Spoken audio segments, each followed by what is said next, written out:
Hi, I'm Brandon. I'm going to explain to you Maslow's hierarchy of needs. To start with, what is that? Maslow's hierarchy of needs is the idea that these set of needs individuals have to meet in a certain sequence. To start out at the very bottom is biological and physiological needs. This is things such as like food, shelter, water, your basic things your body needs to function. If you don't have those, then it's hard to work your way up.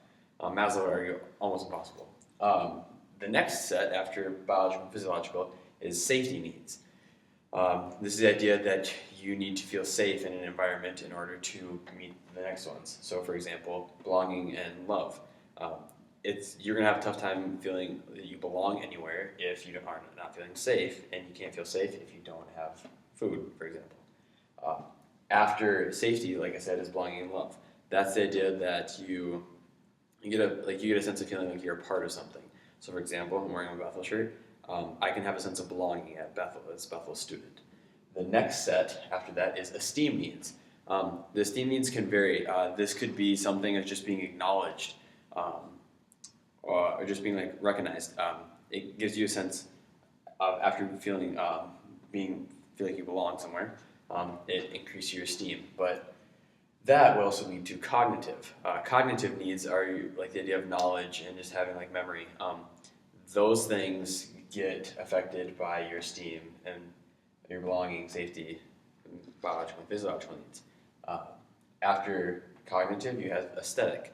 Aesthetic needs are like the idea of beauty and form and balance, so physical outward appearance.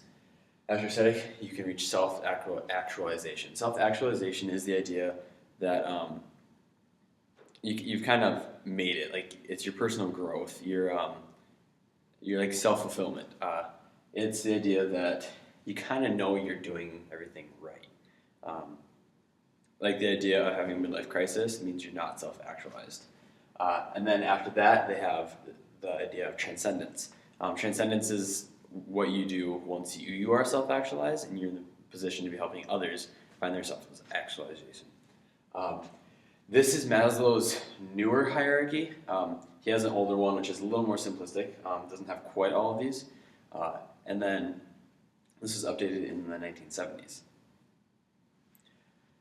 Okay, Maslow's hierarchy of needs is important because it is a way for teachers to be able to understand what students need. So for example, if a student comes to school hungry, that means their biological and physiological needs are not being met. That means that they're not going to feel safe, they're not going to feel a sense of belonging, esteem, their cognitive level is not going to be where it's at for them to learn what teachers want them to. This is a problem for some schools in high poverty areas. And that's why a lot of schools, like my home school where I started, the elementary school would give out lunch to students, so that way kids that didn't eat breakfast at home could eat at school, so that way they're ready to learn. Okay, I hope that explains what Maslow's hierarchy of needs is. Thanks for watching.